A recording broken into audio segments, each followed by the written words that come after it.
Trump just announced his annexation hierarchy at the Alfalfa Club dinner.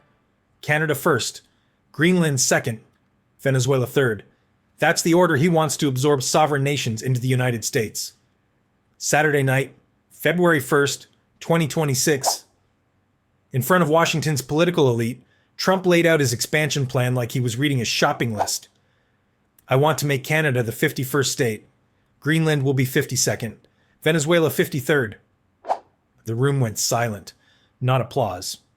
Not laughter. Silence. Even Trump's supporters didn't know whether he was joking or announcing actual policy. The Washington Post reported the room repeatedly plunged into silence as Trump continued. This wasn't a campaign rally. This was the Alfalfa Club, where presidents have delivered speeches for over a century. Former presidents, cabinet members, Supreme Court justices, foreign ambassadors were all there. And Trump used the platform to threaten Canada's sovereignty. This isn't the first time. December 2024 at Mar-a-Lago, Trump called Canada the 51st state during meetings with Canadian officials. May 2025, he demanded Canada pay for the Golden Dome missile defense system, or become the 51st state. September 2025, at Quantico, he told military academy graduates that Canadian resources should be American resources. But Saturday night was different. He ranked the countries. He put them in order. Canada isn't just a threat anymore. It's target number one. Today, we're showing you why Trump prioritizes Canada over Greenland and Venezuela. How the 51st state threat reveals America's resource desperation. Why Carney's response, "It will never happen," isn't rhetoric, but economic reality. And how Canada's strategic positioning makes annexation impossible, no matter how many times Trump threatens it. But before we dive into this story, if you appreciate in-depth analysis like this, hit that like button and subscribe to stay informed on the stories that truly matter. Let's start with why Trump ranks Canada first. Resources. Canada has what America needs and can't produce domestically in sufficient quantities. Oil first. Canada exports 4.3 million barrels of oil daily to the United States. That's 90% of Canada's total oil exports. American refineries in the Midwest and Gulf Coast are configured specifically for Canadian heavy crude. They can't easily switch to other sources without massive infrastructure investment. Water second. Canada holds 20% of the world's fresh water supply. The Great Lakes Basin, shared between Canada and the United States, contains 84% of North America's fresh water. As climate change accelerates droughts in the American West, Canadian water becomes strategic. Minerals third. Canada produces cobalt, lithium, nickel, rare earth elements essential for electric vehicle batteries, military electronics, renewable energy systems. The United States imports most of these from China.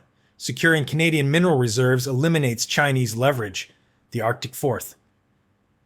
Canada's northern territories provide access to Arctic shipping routes, oil and gas deposits, military positioning against Russia and China. Climate change is opening the Northwest Passage. Whoever controls Canadian Arctic territory controls future Arctic commerce and security.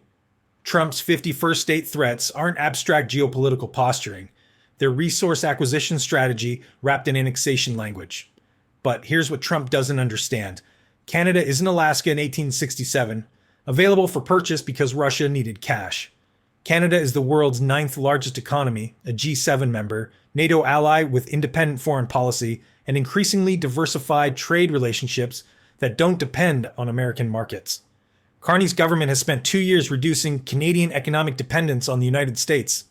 The China EV deal, the UK lumber exports, the European defense contracts, the Asian LNG expansion, all deliberately building alternatives to American trade. When Trump threatens annexation, he's threatening a country that's systematically preparing to survive without American economic partnership. The mathematical result is simple. Canada controls resources America needs. Canada is diversifying away from American markets. America has no leverage to force annexation. Military invasion is impossible without destroying NATO, triggering war with Britain, France, and European allies who have mutual defense treaties with Canada.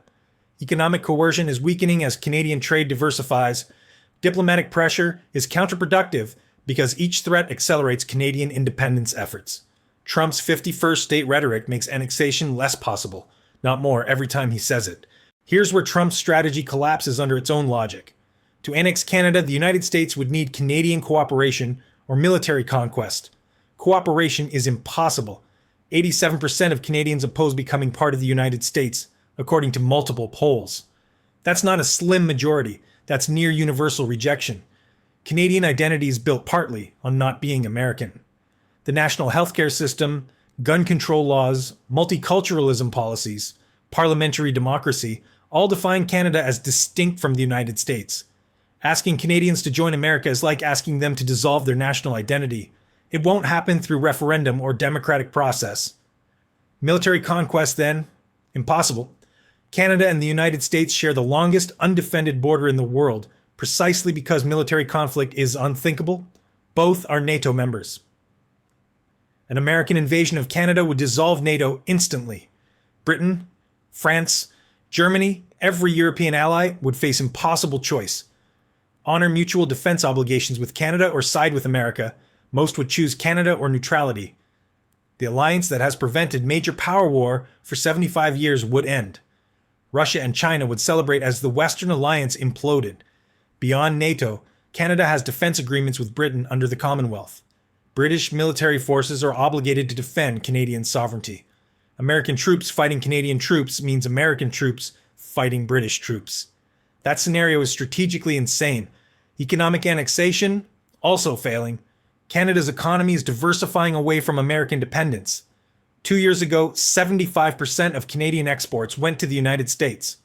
Today, it's 68% and falling.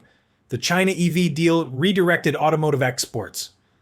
European lumber contracts shifted wood products. Asian LNG expansion created new energy buyers. African mineral agreements diversified rare earth sales. Every trade deal Canada signs with non-American partners reduces American leverage. The 51st state threat accelerates this process because Canadian businesses and government prioritize trade relationships with partners who don't threaten sovereignty. Here's the economic logic chain Trump doesn't grasp. He threatens Canada. Canadian businesses panic about American market access. They diversify to European, Asian, African markets. Those new relationships become profitable and stable. Dependence on American markets decreases. American leverage weakens. Trump's next threat has less impact. The cycle repeats until Canada doesn't need American markets enough to care about threats. That process is happening right now. Canadian lumber going to London. Canadian oil going to Asian refineries. Canadian minerals going to European manufacturers. Trump's threats aren't stopping this, they're accelerating it. The human cost of Trump's annexation rhetoric falls entirely on American strategic interests. Every time Trump threatens Canadian sovereignty, he damages American security and economic position. First, Canadian public opinion hardens against the United States. Before Trump's threats began in 2024, 62% of Canadians had favorable views of the United States. Today, it's 34% and dropping. That's not just polling. That's a generational shift in how Canadians view their southern neighbor. Young Canadians who grew up with Trump's threats will spend their entire careers avoiding American economic dependence and building alternatives. Second, Canadian defense spending is increasing but not through American weapons systems. Canada's military budget jumped from 1.3% of GDP to 2.1% since threats began. That's $18 billion annually in new military spending. But instead of buying American F-35s, Canada is considering Swedish Gripen jets. Instead of American missile systems, Canada is developing domestic defense technology with European partners. American defense contractors are losing billions in potential sales because Trump's threats make Canada unwilling to depend on American military equipment. Third, Arctic security cooperation is deteriorating. Canada and the United States jointly operate NORAD, monitoring airspace for threats. Canadian cooperation is voluntary. Canadian government could withdraw from NORAD agreements, forcing the United States to monitor the Arctic without Canadian radar stations, air bases, and intelligence cooperation. Trump's annexation threats make that scenario more likely, not less. Fourth, the Five Eyes intelligence alliance is under strain. Canada shares intelligence with the United States, Britain, Australia, and New Zealand. That cooperation depends on trust. Trump threatening to annex Canada breaks trust. Canadian intelligence services are reportedly sharing less sensitive information with American counterparts, worried that intelligence could be used to pressure Canada. American national security is degrading because Trump can't stop threatening Canada. Meanwhile, Canada is emerging stronger from each threat cycle. Carney's government uses Trump's rhetoric to justify independence policies that would be harder to sell without external pressure. Buy Canada procurement mandates, trade diversification initiatives, defense spending increases, Arctic sovereignty investments.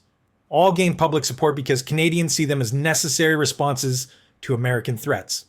Trump's 51st state rhetoric is the best thing that ever happened to Canadian independence advocates. The irony is perfect. Trump threatens Canada to gain leverage. Canada uses the threats to justify independence policies. Those policies reduce American leverage. Trump's next threat has less impact. American strategic position weakens while Canadian strategic position strengthens. Trump is creating the exact outcome he claims to oppose. A Canada that doesn't need the United States. A Canada that views America as an unreliable partner. A Canada building alternative alliances with Europe, Asia, and the Commonwealth. Every 51st state threat makes this future more certain, not less. The endgame is clear. Trump's 51st state rhetoric achieves the opposite of its intent. He wants Canadian submission. He's creating Canadian independence. The threats will continue. Trump's psychology demands it. He can't accept that a smaller neighbor refuses American dominance. So he'll keep threatening. The Alfalfa Club statement won't be the last. There will be more Mar-a-Lago comments, more social media posts, more rally speeches about Canada becoming the 51st state. Each one will push Canada further from American orbit.